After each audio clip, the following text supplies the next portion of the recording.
Have you noticed how your life is starting to resemble your most frequent thoughts? The people, the moments, even the problems, somehow they echo what's been living in your mind. You ask for peace, but keep focusing on conflict. You want growth, yet your attention circles around fear. It's almost as if life is quietly taking notes on what you keep staring at. What if your focus has been silently shaping, or even sabotaging, your destiny? Not through magic, but through simple repetition. Because every thought you return to becomes a pattern, and every pattern becomes a version of you. Right now, without realizing it, you're rehearsing the next chapter of your own story. So before we go further, pause for a moment. Notice what's been occupying your mental space lately. What emotion does it carry? Tension, hope, regret, wonder? That's the energy your future is learning to speak. Have you ever noticed how two people can walk through the same day and live entirely different realities? One sees everything that's missing, the traffic, the bills, the noise. The other notices the sunlight on the steering wheel, the quiet space between songs, the way the air feels different before rain. It's the same world. The only difference is the lens they're using. Focus works like that. It's not just what your eyes look at, it's what your mind keeps magnifying. Wherever you place your attention, life seems to expand in that direction. When you keep staring at a single point long enough, everything else fades to the edges. You start mistaking that narrow frame for the whole picture. Think about it. Your focus is constantly filtering billions of details into a tiny handful of signals your brain can process. From all the colors, sounds, and sensations flooding in, your mind chooses a few to highlight, the ones that match what you've been unconsciously looking for. That's why, after deciding to buy a certain car, you suddenly see that model everywhere. It's not that the world changed overnight. You just started noticing what your attention had been trained to find. The same thing happens with your inner life. If you've been focused on what's wrong, the missed opportunities, the unkind words, the things you lack, your awareness starts scanning for more of that. Not because you want to suffer, but because your mind is simply obeying the command. Find evidence of what I believe. Every moment becomes another data point confirming your story of scarcity. It's not magic, and it's not superstition. It's selective perception, a natural process of the nervous system that amplifies what you already hold as important. You don't see the world as it is. You see it as your focus allows it to be. And over time, what you see begins to shape what you expect, and what you expect becomes what you live. Try this. For a single minute, look around the room and silently name everything that's blue. Curtains, shirts, reflections, screens. Then close your eyes and list everything red. Harder, isn't it? Because your focus wasn't tuned to red, it was filtering for blue. The rest was invisible even though it was right there in front of you. That's how the mind works every day. It magnifies the color you keep rehearsing. Now imagine if the color you've been rehearsing is fear, or disappointment, or the feeling that you never have enough time. Those thoughts act like blue objects in the room. Your mind starts scanning for them, building a landscape made entirely of them. Even when something good happens, it barely registers because it doesn't fit the focus pattern. When you live this way long enough, focus turns into a kind of gravity. It pulls similar experiences into your awareness and pushes everything else aside. You can be surrounded by kindness and still feel alone if your attention keeps magnifying the moments when people failed you. You can have progress unfolding quietly, but if your lens is zoomed in on what's not working, that's all you'll ever see. It's not that the other side doesn't exist, it's that your inner camera refuses to adjust. There's a small experiment you can do. For the next few hours, pick one quality you want to see more of: patience, generosity, peace, and make a simple mental note. I'm looking for signs of this. Don't force it. Just let your awareness wander as usual, but stay quietly curious. You'll begin to notice things that match that frequency. A calm conversation, a soft tone, a slower breath. The world didn't change, your lens did. This experiment reveals something subtle. Focus doesn't only magnify what you see, it multiplies it through emotion. When you focus on gratitude, even briefly, your body releases chemistry that opens your perception wider. When you focus on threat or lack, Your body tightens, preparing for defense.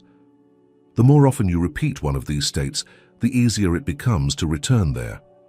Focus builds neurological paths like well-worn trails in a forest, so every moment of attention is also a form of training.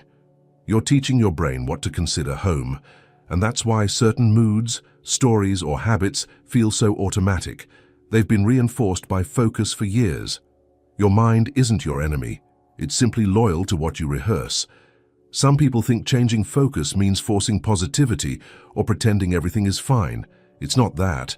Real focus is more like adjusting the aperture of a camera. You're not denying that the shadows exist. You're simply deciding how much light to let in. When you deliberately widen your awareness, the picture becomes more balanced. You start seeing both the challenge and the quiet support that surrounds it. Over time, this shift can change the entire architecture of your days. You start catching small moments before they spiral. The sigh before the argument, the thought before the judgment, the tension before the word escapes your mouth. You become a more skillful observer, less pulled around by every disturbance. Focus becomes a stabilizer, not a trap. And here's the quiet truth. Your focus is never neutral. It's either magnifying what drains you or what restores you. Every time you dwell on a thought, you feed it a little energy, a little space to grow. The more often you visit that mental place, the more it starts to look like home. So when you notice your day starting to blur into repetition, same frustrations, same reactions, that's not random. That's your lens repeating its own reflection. And the beautiful thing is, you can adjust it at any moment. Because while focus shapes your perception, it also reveals something deeper, what you believe deserves your attention. And in that belief lies the seed of who you're becoming. Now the real question starts to form. If focus magnifies, what happens when the thing you're feeding it with isn't harmless at all, when even your jokes or casual thoughts are taken literally by your brain? Have you ever said something like, "I'm such an idiot," after making a small mistake and brushed it off as a joke? You laugh, others laugh, and the moment passes. But your brain doesn't laugh with you. It records the phrase, files it under truth, and quietly begins to build a pattern around it. That's because your brain isn't fluent in sarcasm. It only understands repetition and emotion. Whatever you feed it, especially with feeling, it believes. You might think words are just air, harmless when said lightly, but each phrase you repeat creates a subtle trail in the mind, like footsteps in sand. The more often you walk that path, the deeper it becomes. Eventually, the path turns into a road, and the road starts guiding your behavior. You don't even notice it happening. You just start living as if the words were true. Science has a quiet way of confirming this. When you say something with emotional tone, whether joking or serious, your brain releases neurochemicals that tag the statement as important. It doesn't check for irony. It doesn't ask, was that a metaphor? It just registers feeling, relevance. So if you say, "I can't handle this," even half laughing, your nervous system starts preparing for overload. If you say, "I'm terrible with people," it subtly lowers your confidence before your next conversation.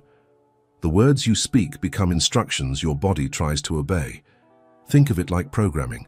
The brain is an extraordinary computer, but it has no humor filter.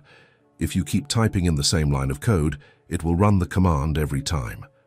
Say, "I'm always tired often enough," and your body learns to conserve energy, to make that statement true. Say, "I'm getting old with every ache," and your cells start aligning with the idea of decline. It sounds poetic, but it's physiological. The dialogue in your head is not background noise. It's the script your biology is rehearsing. Here's a small moment you can try right now. Think of a phrase you often use to describe yourself, something casual but consistent. Maybe "I'm so unlucky," or "I'm terrible at remembering names." Say it silently, then notice what happens inside your body. Is there a drop in energy, a small tightening? That's your nervous system responding. It's not analyzing your logic, it's reacting to the emotional frequency of the phrase. Now flip it. Say something you rarely tell yourself. "I'm learning fast," or "I'm steadier than I used to be." The first few times, it might feel false or even awkward. That's normal. Your brain resists new commands until they've been repeated enough to feel safe. But keep observing. With time, the new phrase begins to carry weight. The emotion shifts. What once felt like pretending starts feeling like possibility. It's easy to underestimate this because language feels so ordinary. We use it constantly, mostly without awareness. But words are not just sound, they're biochemical triggers. Every phrase activates neural networks associated with that idea. The more you repeat a certain set of words, the stronger those networks grow. And just like a muscle, whatever you exercise becomes your default strength. You can see this in people who constantly make self-deprecating jokes. On the surface, it's humor, a way to connect, to seem humble, to disarm others. But after years of, "I'm such a mess, I never get it right, that's just my bad luck," something deeper happens. Their posture starts to match the story. Their tone carries a faint resignation. The body always follows the words, even when the mind insists it's just play. The reverse is also true. Repetition of empowering language rewires how you hold yourself. Say, "I'm learning," instead of, "I can't do this," and your brain enters a different mode, from defense to curiosity. It starts looking for ways to prove you right, to align experience with the new narrative. This isn't wishful thinking. It's how the reticular activating system works, the brain's built-in search engine that filters the world according to what it thinks matters most. Imagine your brain as a loyal assistant that never questions your tone. If you tell it you're hopeless, it organizes your attention to confirm that. If you tell it you're resourceful, it scans for evidence of resourcefulness. The brain doesn't interpret intention, it executes instructions. It believes what you feed it, word for word. And here's where the subtle danger lies. Most of the time we repeat negative statements not because we believe them deeply, but because they've become comfortable. They make conversations easier, they fill silence, they seem harmless. But repetition doesn't need belief to create impact. The brain doesn't wait for you to mean it. It only needs to hear it enough times. That's how casual talk turns into identity. Try paying attention for a single day to the jokes you make about yourself. You might catch phrases like, "I'm always late," "I'm too sensitive," "I'm bad with money." Notice how automatic they are. Then, without forcing positivity, experiment with silence. The next time the joke appears on your tongue, pause instead. Let the sentence remain unfinished. That gap, that choice not to repeat, is where rewiring begins. Because when you stop reinforcing old commands, new space opens for alternative instructions. The mind loves clarity, and when you feed it cleaner language, it adapts. You'll start noticing your tone softening, your reactions slowing, your sense of self updating. It's not an overnight shift. It's a gentle recalibration built through thousands of micro-statements.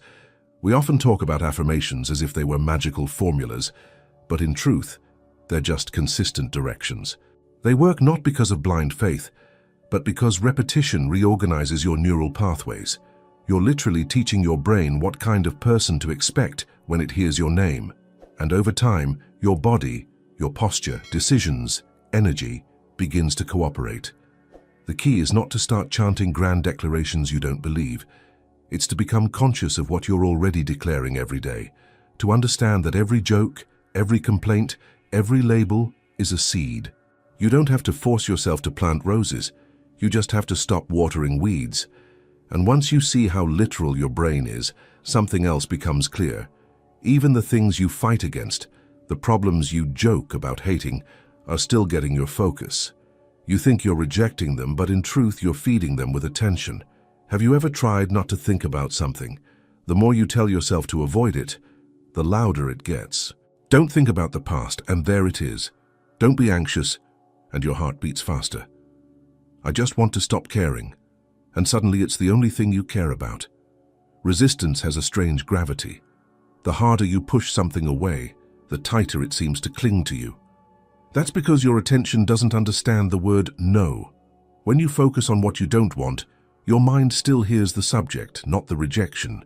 I don't want to be stressed translates internally as stress. I don't want to fail becomes failure. The nervous system locks onto the image that matches the emotion, not the command to avoid it. So even as you resist, you're feeding energy into the very thing you're trying to escape. It's like trying to erase a word by tracing over it again and again. The effort deepens the imprint instead of removing it. You think you're undoing it, but all you're doing is engraving it deeper into your awareness. There's a well-known psychological phenomenon called the ironic process. The more you consciously try to suppress a thought, the more active it becomes in your subconscious. The classic example, if I say don't think of a white bear, your brain instantly forms the image. You can distract yourself for a moment, but the bear lingers somewhere in the back of your mind, waiting for the smallest cue to return. Resistance operates by that same paradox. What we fight internally doesn't dissolve. It hides in the folds of our focus, sustained by the attention we keep giving it. Think about how this plays out emotionally. When you decide you must stop feeling angry, every flicker of irritation becomes proof that you're failing. You start monitoring yourself, replaying moments, checking whether the anger is still there. And with every check, it revives. The intention to release it ends up maintaining it. What you resist, you rehearse. The same goes for memories you want to forget. You revisit them to get over them, to find closure, but each revisit reactivates the same neural pathway, keeping the story alive. You can't heal something by staring at it in judgment. Healing begins when observation replaces resistance, when you can see the feeling or memory without labeling it as enemy or failure. Try this for a few seconds. Bring to mind something that's been bothering you, a pattern, a person, a memory. Notice how fast your body reacts. The chest tightens, the stomach contracts, the breath shortens. Now, instead of fighting it, let yourself feel the physical sensations without naming them.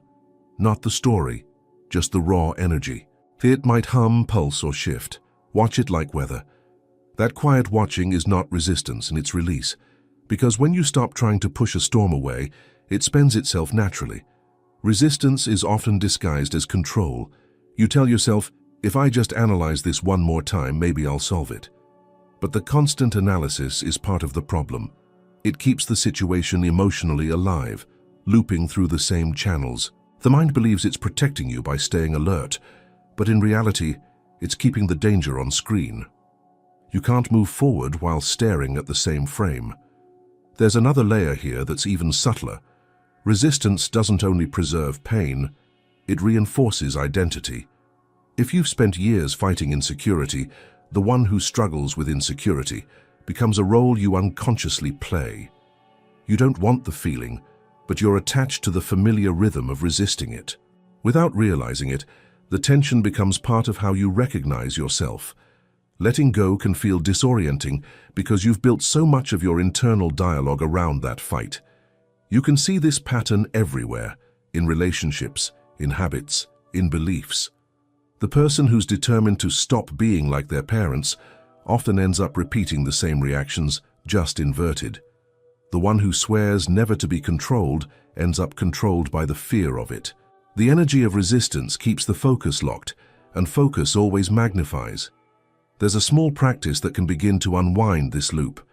When you catch yourself resisting, tightening, rejecting, tensing, ask quietly, what am I trying not to feel right now?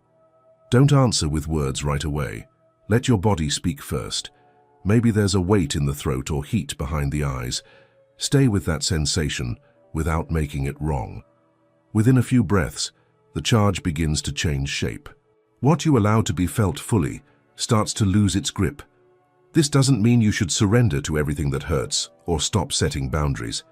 It means noticing when resistance becomes fixation, when your refusal becomes a form of attention. Sometimes, releasing doesn't mean agreeing with something. It just means no longer feeding it energy through constant mental rehearsal. Think of resistance as a kind of static on a radio. The more you fight the noise, the louder it seems. But if you adjust the dial gently, shift your attention instead of struggling with it, the signal clears. You begin to tune into something else entirely, something beyond the noise.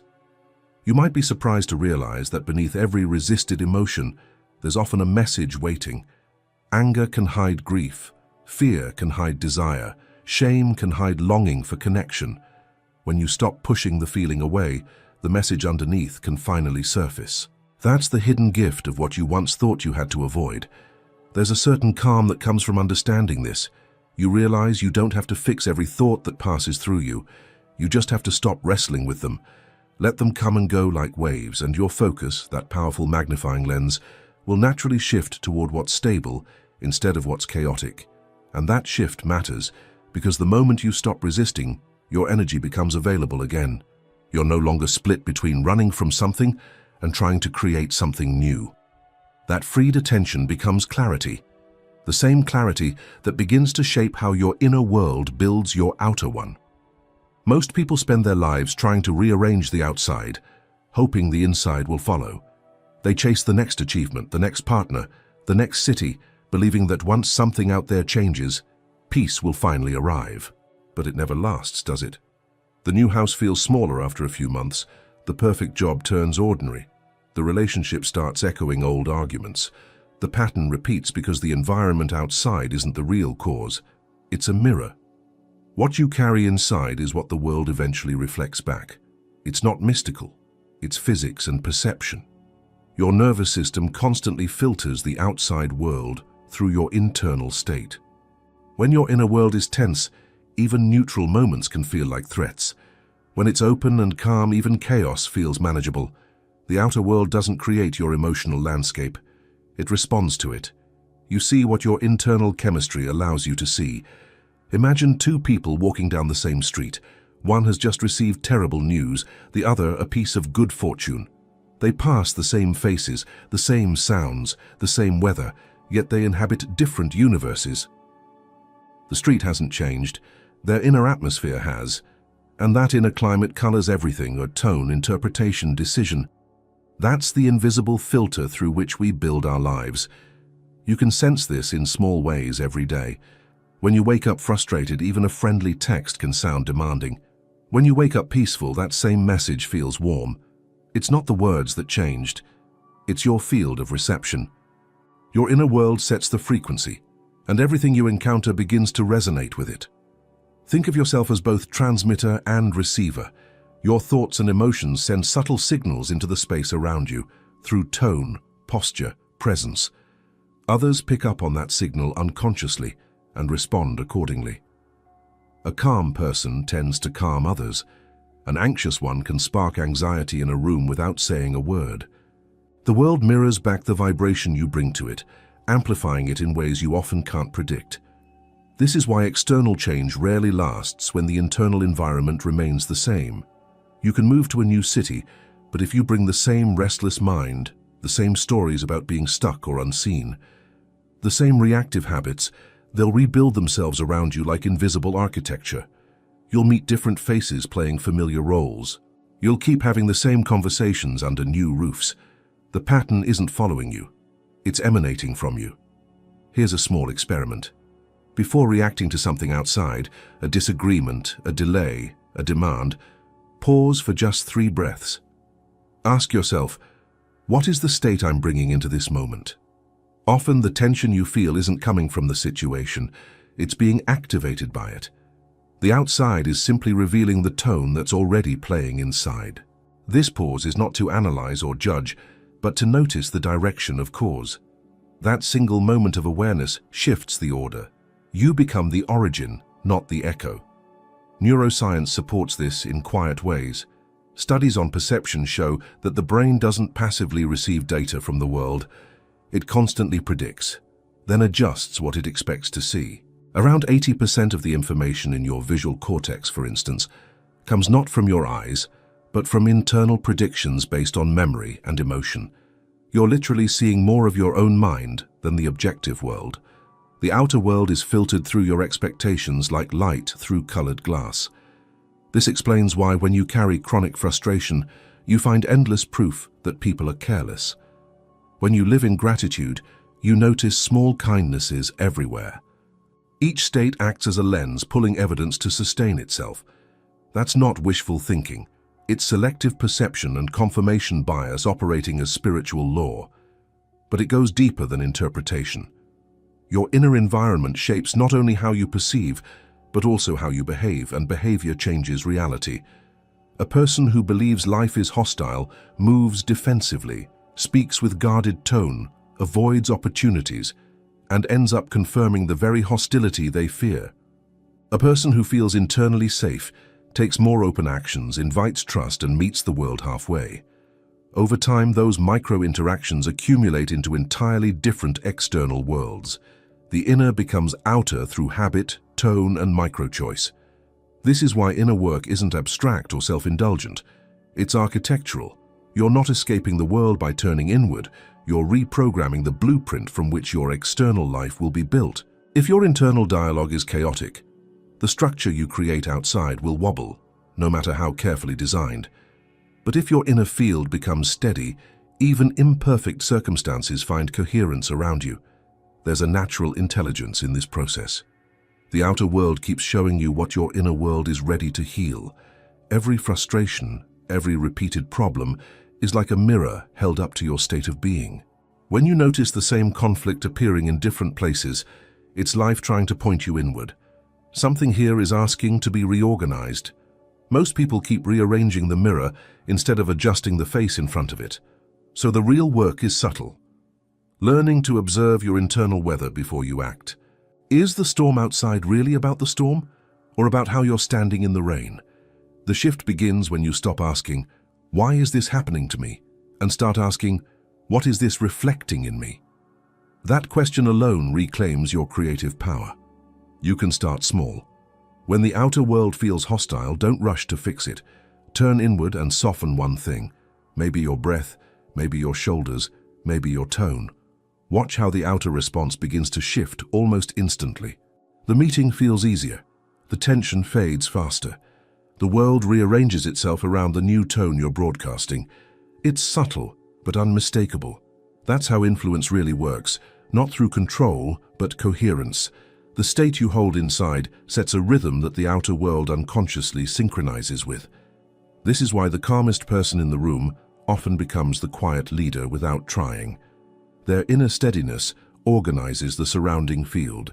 And once you begin to sense that connection, the direct thread between inner vibration and outer reflection, another realization follows. Those repeated fixations, those little thoughts and emotions you indulge day after day, aren't harmless background noise. They're the seeds of identity, already shaping how the world meets you.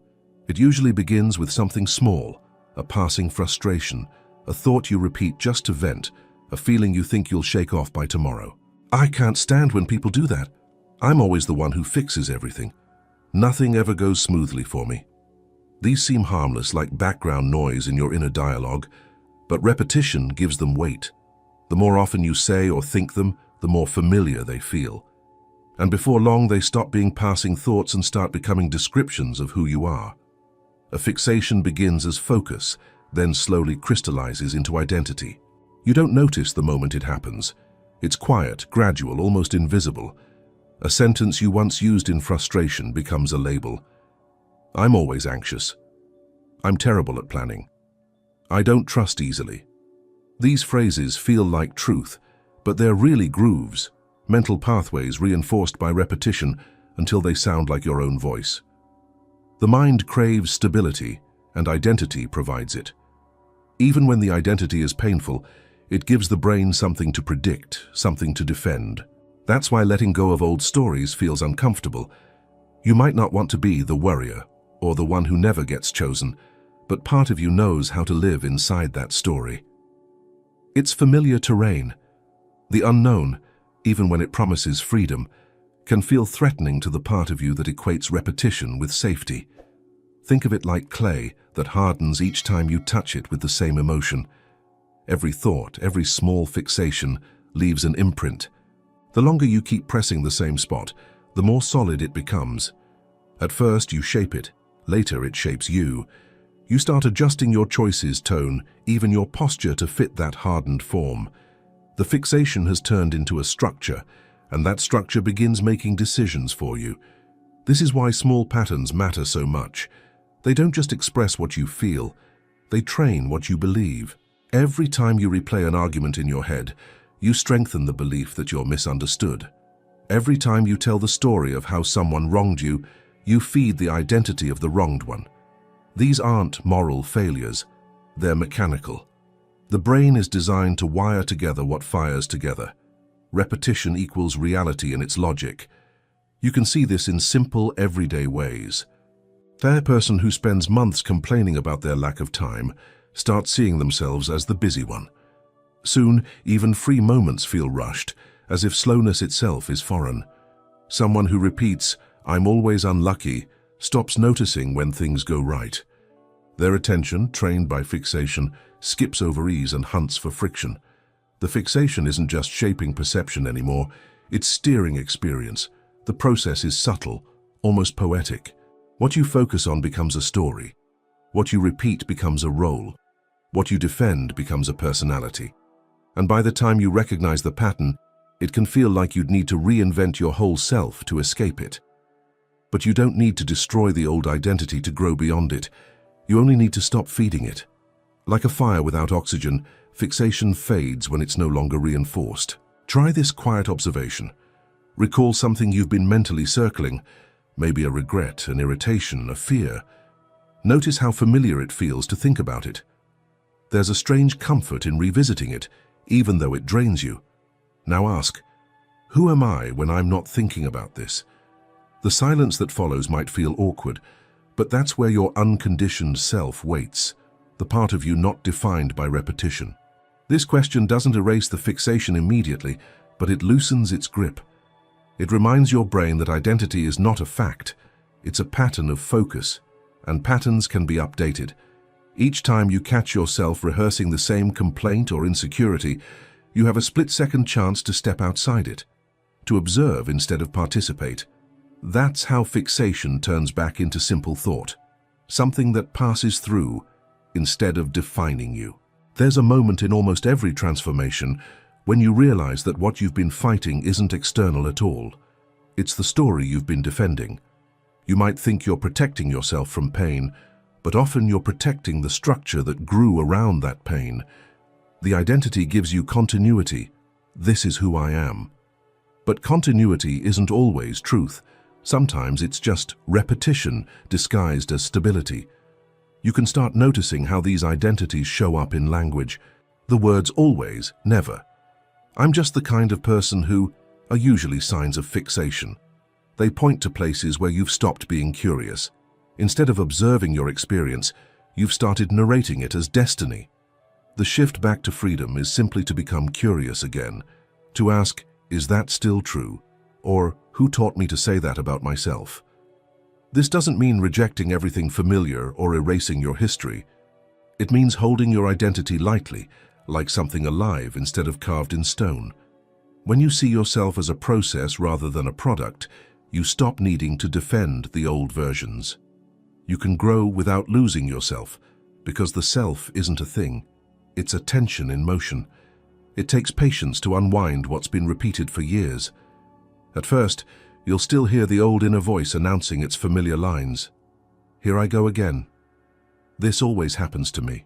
But over time, with gentle awareness, those lines lose authority. You start catching them mid-sentence, realizing they're optional. The energy that once fueled the fixation becomes available for something else: curiosity, creativity, presence. And that's where the deeper shift begins. Because once you realize identity is built from repetition, you start paying attention to what you're repeating now. The thoughts, the phrases, the emotions you feed daily. You see how even small ideas, when rehearsed often enough, move from imagination to embodiment. They begin to live in your gestures, your choices, your tone of voice. What you repeat, you eventually become, whether it's a limiting belief or a new strength waiting to be practiced. Repetition is a kind of rehearsal, not just for memory, but for identity. Whatever you say, think, or imagine again and again begins to take root inside you. It doesn't matter if it's objectively true or not. The body doesn't wait for evidence. It listens to rhythm, tone, and frequency. If a phrase shows up often enough, the body starts to behave as if it's real. That's how beliefs are formed, not through logic, but through repetition soaked in emotion. Tell yourself you're unlucky often enough, and your nervous system starts scanning the world for proof. Tell yourself you're resilient, and that same system will start collecting evidence of your strength. The mind becomes a builder, and repetition is the hammer it uses. It's not about pretending or forcing positivity. It's about understanding that what you repeat, you begin to embody through posture, tone, decision, and chemistry. Every time you tell a story about yourself, even silently, your body reacts. Your muscles adjust, your breath changes, your hormones respond. You become a living echo of your inner dialogue. Think of the phrases that shape your day. I'm so behind. I can't do this. Nobody really listens to me. At first, they're just expressions of frustration, but the more you repeat them, the more your body begins to act them out. Shoulders tighten, voice lowers, energy withdraws. You're not lying. You're performing a script you've rehearsed unconsciously, and that script becomes your behavior. There's a psychological term for this: embodiment. The mind doesn't stop at the skull. Every thought ripples into physiology. When you think I'm not safe, your heartbeat changes. When you think I'm capable, your posture expands. Over time, the repeated states of thought and emotion leave traces in the way you move, speak, and perceive. This is why people who've lived under constant criticism often walk as if apologizing, not because they're weak, but because their bodies learn to carry that message. Repetition can build walls or bridges, depending on what you feed it. It's like a river carving rock. At first, the flow seems harmless, a single drop of self-doubt, a single joke about failure. But years later, that same flow has carved a canyon deep enough to live in. The mind doesn't measure truth by fact. It measures it by familiarity. Whatever feels familiar becomes believable. You can see this in how we adapt to labels. A teacher tells a child they're not good at math, and the phrase sticks. The child repeats it silently, then outwardly. Soon, they stop trying. Decades later, they still say, "I'm just not a numbers person." It was never about math, it was about repetition. The phrase became a truth their body carried forward. The same process works in the opposite direction. Someone begins saying, "I'm learning to stay calm." And even if they don't feel calm yet, the repetition starts to create neural space for it. Each repetition weakens the dominance of the old pattern.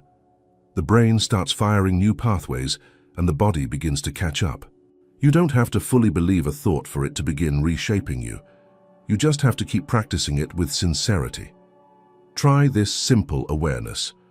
Over the next hour, listen to your self-talk. Not to judge, but to notice the loops. How many of your sentences begin with "I always" or "I never"? Those phrases are identity markers, boundaries your mind has drawn based on repetition. The moment you catch one, pause. Ask quietly, "Do I still want this to be true?" You don't have to replace it right away, just questioning it starts to loosen its authority. Over time, what you practice internally becomes the body's default language. That's why change feels so difficult at first, not because it's impossible, but because your entire system is fluent in the old story. You're trying to speak a new language with muscles trained for another. The tongue stumbles, the mind resists, the body hesitates. But repetition is patient. Keep repeating the new rhythm.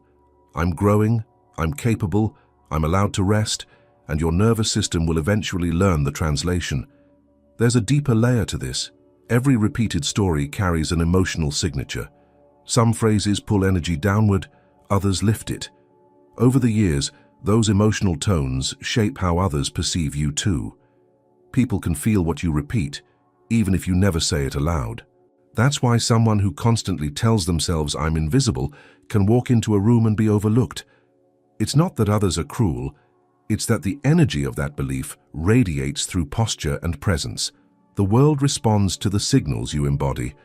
Repetition also influences what you allow yourself to experience. If you've repeated the story, "I'm not worthy of ease," you'll subconsciously reject opportunities for rest or kindness. Not because you don't want them, but because they don't fit the version of you your body recognizes. The familiar feels safe, even when it's painful, so the repetition protects the pain as proof of continuity. But the same mechanism that traps you can free you. The brain can't tell the difference between a vividly imagined experience and a real one. It only reacts to repetition. That means you can begin practicing new inner scripts, even before you fully believe them. The practice itself is what builds belief. Whisper to yourself daily, "I'm learning to trust myself," and that sentence begins to lay new tracks in your mind. The first few times it may feel mechanical, even false, but keep going. Repetition, once again, will make it feel true, this time in a direction that expands rather than confines you. It helps to remember that embodiment is not instant, it's cumulative. The old identity you carry was built over years of repeated thoughts. You don't dismantle it overnight, but each small redirection matters. Every time you interrupt a negative loop or introduce a new statement, you're teaching your brain to wire toward possibility instead of protection. And as this new rhythm settles in, you start to notice something subtle. The stories you tell yourself aren't just shaping how you feel, they're shaping what you attract. Because the body that believes I'm capable moves differently, speaks differently, meets the world differently, and in that difference, the outer experience begins to shift too. Soon you start to see that some repetitions have their own gravity. The ones built around pain, chaos, or injustice can feel strangely addictive, as if the body itself craves the chemistry they bring. Some people live surrounded by calm, yet feel uneasy when life gets too quiet. They check the news for another disaster, scroll through arguments online, or replay old conflicts in their heads. The peace they say they want feels almost unbearable. There's a reason for that. Certain kinds of focus, especially on pain, injustice, and chaos, can become addictive. The mind learns to feed on what once hurt it, because in some strange way, it provides a sense of aliveness. Pain produces chemistry. Every strong emotion releases neurochemicals that the brain comes to recognize as familiar. Anger, outrage, grief, self-pity, they all create intense sensations, floods of hormones that light up the nervous system. Over time, your body starts expecting that level of stimulation. When things calm down, a subtle withdrawal begins. You might even feel restless or empty, as if something's missing. It's not the drama itself you're craving, it's the chemical spike that came with it. This is why people often find themselves returning to the same emotional loops even when they know better. The mind says, "I want peace," but the body whispers, "Give me something that feels like intensity." You can leave the situation, block the person, move cities, yet the inner habit remains. The focus keeps scanning for new sources of friction, new stories to justify the familiar adrenaline rush. It's easy to mistake this for passion or depth. You tell yourself you just care deeply, that you can't ignore what's wrong with the world. And of course, awareness of injustice is important, but awareness is not the same as fixation. One empowers, the other drains. When your focus stays glued to outrage long after the moment has passed, it's not awareness anymore. It's dependence. The emotion has become a stimulant you unconsciously need to feel alive. You can notice it in your own body. Think about the last time you felt triggered by someone's comment or a piece of news. There's that instant rush, heartbeat rising, breath shortening, energy sparking. It feels like purpose, but it's actually survival mode. The brain reads intensity as significance. The stronger the feeling, the more attention it demands. The more attention it gets, the stronger it grows. And so the cycle continues, emotion feeding focus, focus feeding emotion. Pain-based focus has another strange effect. It builds identity. The person who's always fighting, always on guard, begins to see the world through the lens of battle. Even when no one's attacking, they brace for conflict.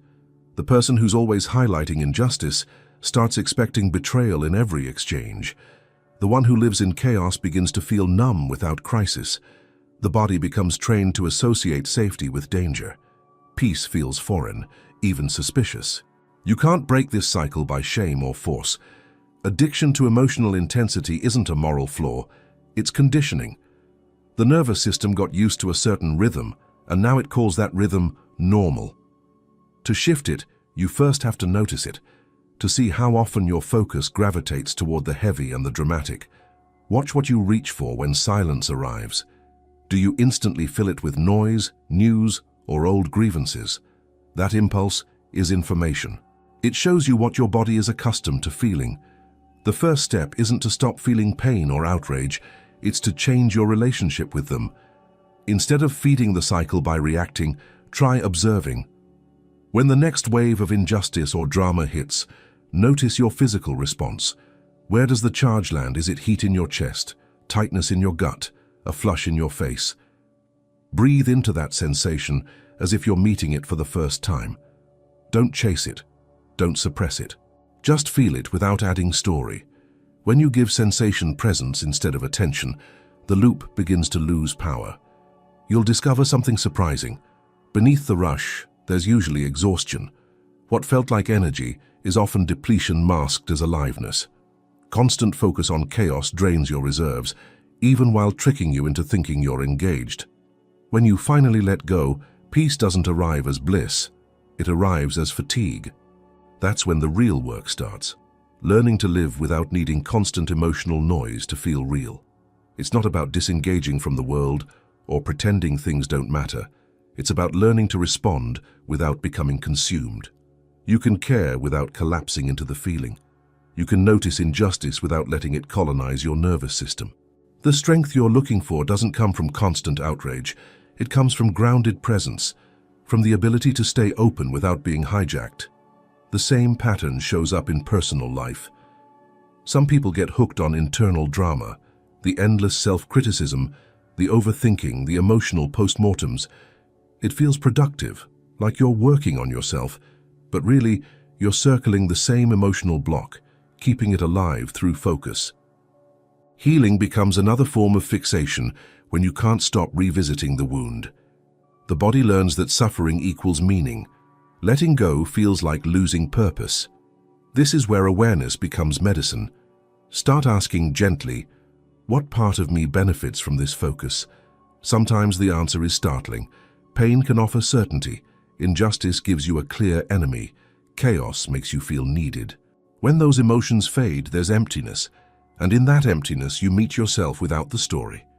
That's the part most people avoid. The silence after the storm can feel like a void, but it's actually the beginning of presence. When you start detaching from addictive focus, you may feel withdrawal, not just emotionally but physically. The body will crave intensity. Don't panic. That craving is a sign you're detoxing from emotional overdrive. The challenge is to stay with the stillness long enough for a new rhythm to emerge. It won't feel dramatic, but it will feel true. In that quieter space, you begin to rediscover subtler sensations, steadiness, clarity, ease. They're not as loud as pain or outrage, so at first they seem boring. But with time, your nervous system learns to recognize them as real nourishment. And as that inner rhythm steadies, something remarkable happens. Your focus stops seeking chaos outside and starts seeking coherence inside. Because ultimately, where you place your consciousness is not just a mental choice. It's a spiritual one. Most people think of focus as a mental skill, the ability to concentrate, to direct attention toward a task, to stay organized. But real focus goes much deeper than that. It's not just a matter of where you look, but of who is doing the looking. It's the invisible choice of what kind of consciousness you want to live from. In that sense, focus isn't just attention, it's a spiritual decision. Because every time you choose what to focus on, you're deciding what part of you leads the moment.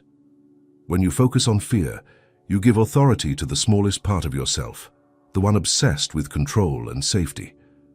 When you focus on gratitude, curiosity, or love, you invite a different intelligence to take the wheel.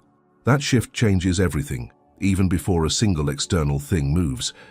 Focus is spiritual because it directs energy. Whatever you hold in awareness grows more tangible, not because of magic, but because life organizes itself around coherence. The universe mirrors the state you inhabit. You've seen it happen. When you're angry, the world seems filled with obstacles. When you're at peace, the same world feels more open. It's not the environment changing. It's the frequency you're tuned to. We live surrounded by noise, and attention has become the most valuable currency. Every app, every headline, every opinion is fighting to colonize your focus. It's not neutral, it's shaping you. The longer you give attention to something, the more it shapes your nervous system and worldview.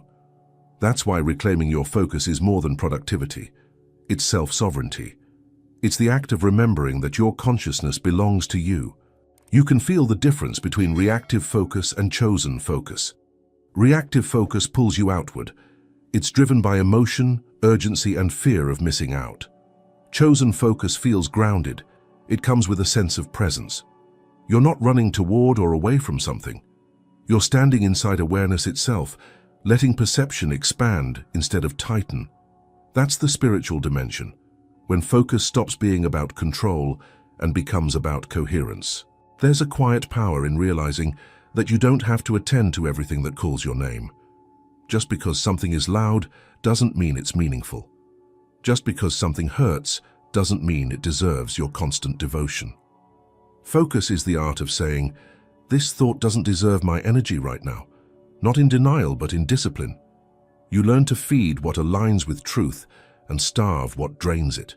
Every day you're offered hundreds of opportunities to practice this, small invisible choices that shape the texture of your consciousness.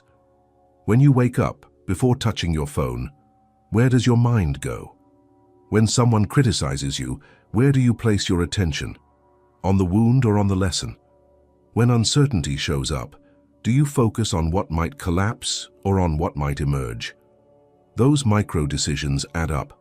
They build your spiritual posture.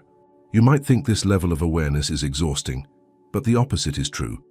What tires you is scattered focus, being pulled in 100 directions by everything clamoring for reaction. When focus becomes intentional, your energy consolidates. The mind quiets, the body softens. You stop leaking attention into things you can't control, and what's left feels fuller, clearer. It's the difference between light diffused through fog and light concentrated through a lens. One warms everything it touches, the other burns through illusion. The spiritual weight of focus becomes clearer when you realize how it relates to perception of self. The more you focus on what's missing, the more fragmented you feel. The more you focus on what's steady within, the more whole you become. The outer world may stay chaotic, but you stop being its mirror. You start becoming its center. You can test this in ordinary moments. When you feel anxiety rising, don't rush to fix it. Just notice where your attention is. Usually it's racing into the future, building scenes that don't exist. Gently bring it back, not through force, but through noticing. Feel your feet on the ground, your breath entering and leaving. That single act of redirecting focus is a spiritual reset. It reminds you that you are awareness itself, not the thoughts passing through it. It's tempting to think of spirituality as something lofty, meditation, devotion, transcendence, but it's really just sustained clarity of focus, the ability to keep returning to what matters, moment after moment, no matter how many times you drift. Each return is a small act of worship, a quiet affirmation. My consciousness is sacred, and I choose what it feeds. That's what makes focus so intimate. It's the intersection of will and grace, your ability to choose meeting the vastness of what's already here. When you focus on beauty, beauty becomes visible. When you focus on bitterness, life seems to close in. The outer reflects the inner decision, and the inner decision is renewed every instant. In a way, every spiritual path reduces to one instruction: pay attention to what's real. The challenge is that most of us have trained ourselves to pay attention to what's loud instead. The mind is drawn to problems like a flame to oxygen, but the deeper part of you, the quiet witness, knows that awareness doesn't have to chase. It can stay still, letting truth reveal itself in its own time. That stillness is not passivity. It's power withheld until direction is clear. And when that clarity begins to stabilize, something new happens. You stop treating consciousness like a flashlight searching for meaning and start experiencing it like sunlight, radiant by nature, requiring nothing to prove its existence. You stop focusing to find peace and start focusing from peace. The world doesn't shrink, it softens. You don't withdraw from life, you enter it more fully, but without being owned by it. And from that grounded clarity, the next realization comes quietly, that the most profound focus of all isn't on doing or achieving, but on the silence beneath all the doing. Because when the noise fades, what remains isn't emptiness, it's awareness itself, waiting to show you who you've always been. There comes a point when focus no longer means narrowing your vision, but widening it until everything unnecessary falls away. It's not about effort anymore, or discipline, or sharpening attention. It's about stillness, the kind that sits quietly beneath every thought, untouched by the noise of your mind. Inner silence isn't the absence of focus, it's the purest form of it. Most people think silence is something they have to create, a rare luxury you earn after the world stops demanding your attention. But silence isn't rare. It's always present, underneath the constant chatter. What's rare is remembering how to access it.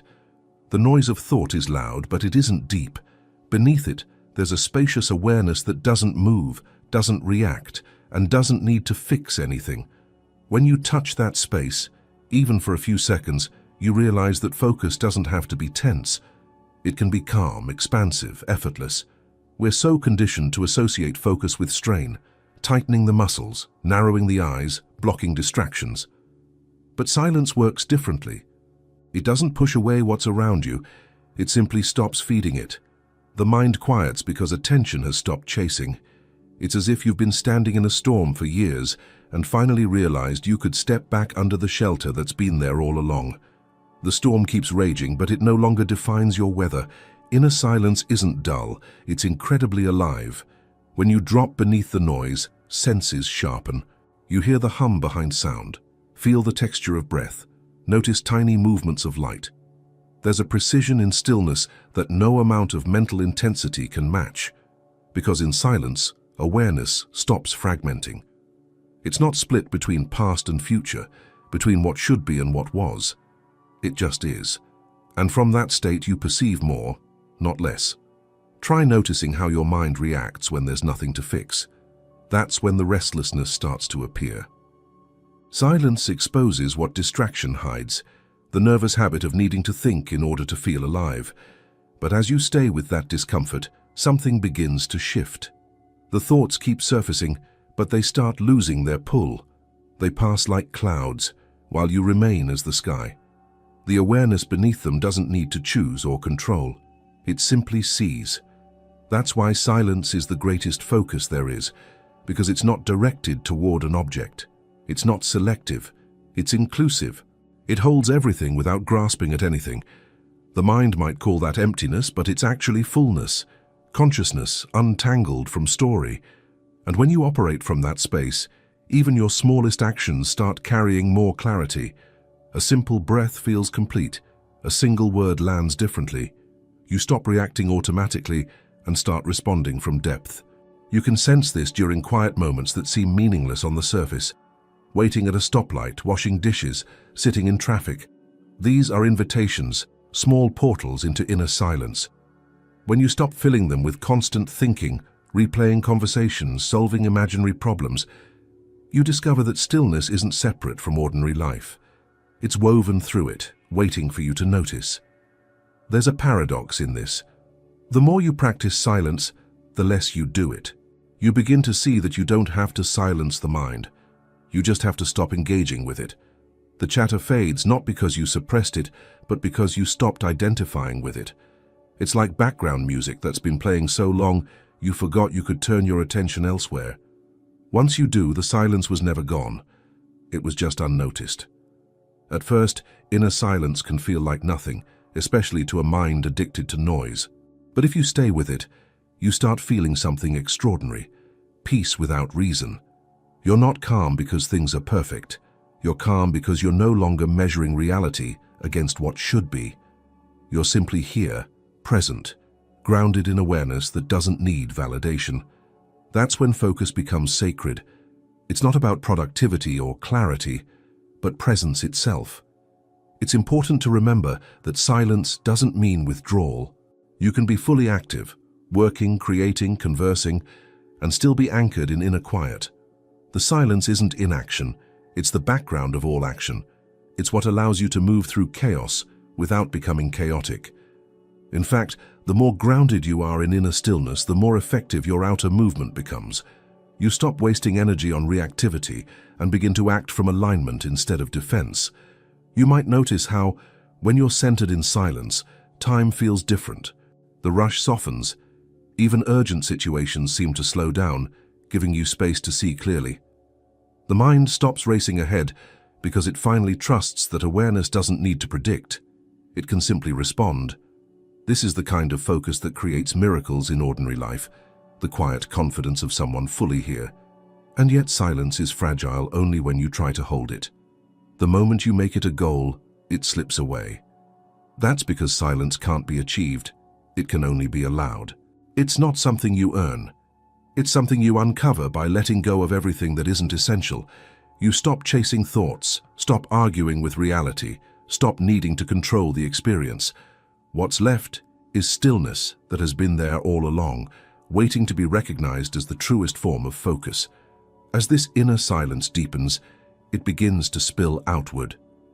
The way you listen changes. You hear people without preparing responses. You notice subtle emotional tones. You begin to sense what isn't being said, because silence sharpens perception. Even the way you move through the world becomes gentler. There's less rush, less friction, more awareness of what truly matters. Eventually, you realize that silence isn't something you visit. It's what you are underneath the constant narration. Thoughts are just surface ripples. The silence beneath them is the ocean, vast, undisturbed, containing everything. Living from that awareness doesn't mean retreating from life. It means participating in it with full presence. And it's from that still, unwavering space that something else becomes clear. This silence isn't separate from creation. It's the source of it. Every action, every thought, every identity is born from it and returns to it. Which means what you focus on next, what you choose to give life to, isn't just a habit of mind. It's an act of becoming. Every thought leaves a trace. Every moment of focus shapes a small part of who you're becoming. You might not feel it happening, but your attention is quietly molding the architecture of tomorrow. Your choices, your reflexes, your moods, even your sense of what's possible. The future version of you is not built in the future. It's being built right now, through what you give energy to, what you allow to repeat, what you decide to notice and nurture. Most people imagine transformation as something that happens in dramatic leaps, a breakthrough, a revelation, a moment of clarity that changes everything. But that's not how the mind works. Change rarely arrives as lightning. It's more like water carving stone, slow, patient, deliberate.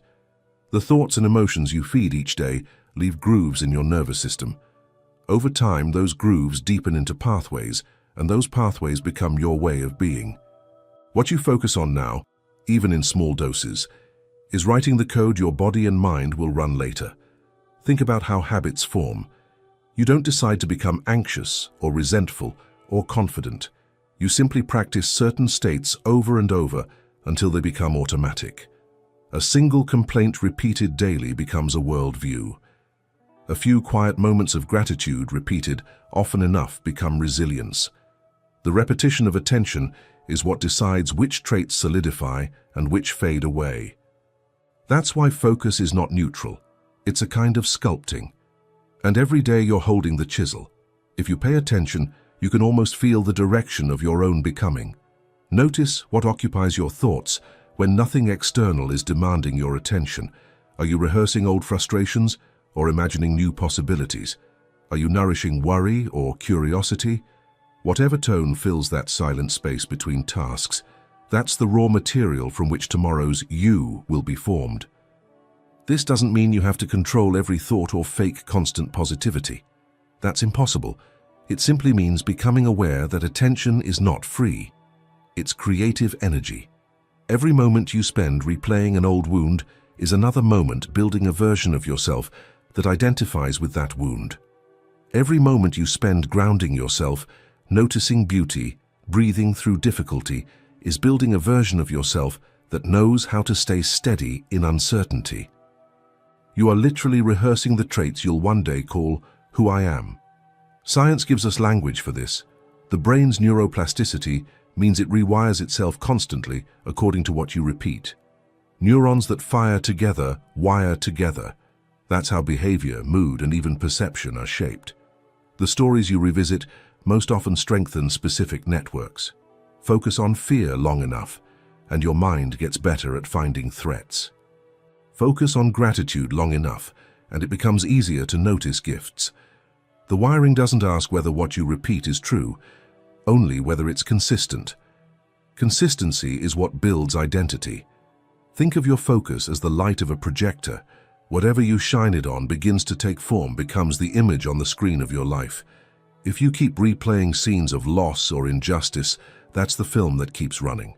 If you start focusing on growth, compassion, and courage, those begin to color every new frame.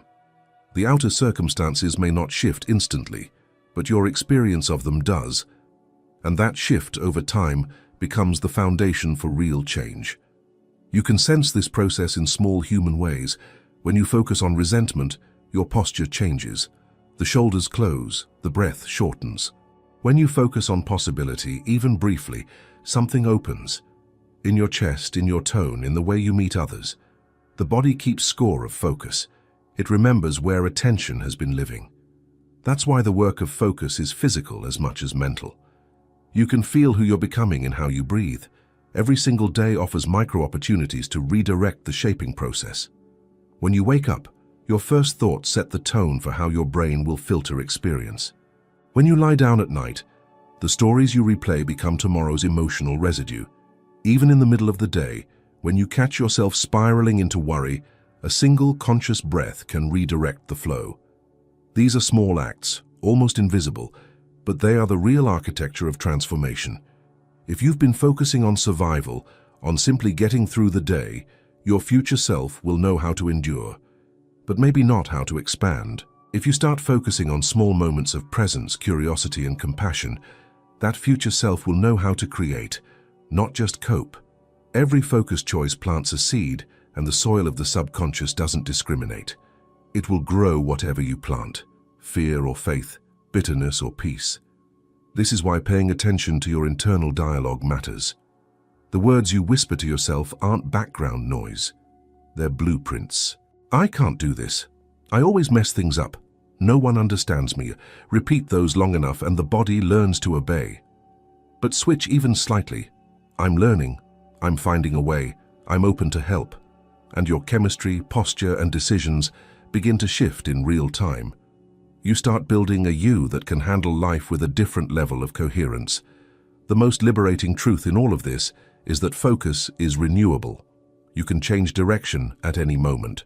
You don't need a perfect past to build a different future. All it takes is awareness, the recognition that what you choose to notice over and over again is quietly assembling the structure of your life. That means every time you catch yourself returning to an old pattern and choose to pause, breathe, and look differently, you're already altering your trajectory. And once you start sensing that connection between what you focus on now and the person you're slowly becoming, something inside you grows quieter, more intentional. You stop chasing random thoughts and start treating attention like sacred ground. You begin to see that your future self isn't waiting for you somewhere ahead. It's forming inside you right now, through every choice of focus, every moment of awareness, every quiet decision about what deserves to live in your mind. And when you realize that, you start to understand that focus isn't just shaping your habits or your outcomes. It's shaping your entire spiritual biography. Every moment of attention is a sentence in the story of who you're becoming. Your focus is writing your spiritual biography, word by word, thought by thought, breath by breath. The world isn't shaping you as much as you are shaping it through what you choose to notice, to feed, to believe. So ask yourself gently, what kind of story do you want tomorrow to tell? One written in fear or one written in awareness and truth? The pen is already in your hand. It always has been. If you've made it this far, write this in the comments. I'm choosing my focus on purpose. It's a simple declaration, but it means you're awake to your own becoming. And if this message spoke to something real in you, stay with that feeling and watch one of the videos on the screen right now. It might be the next page in the story you're ready to live.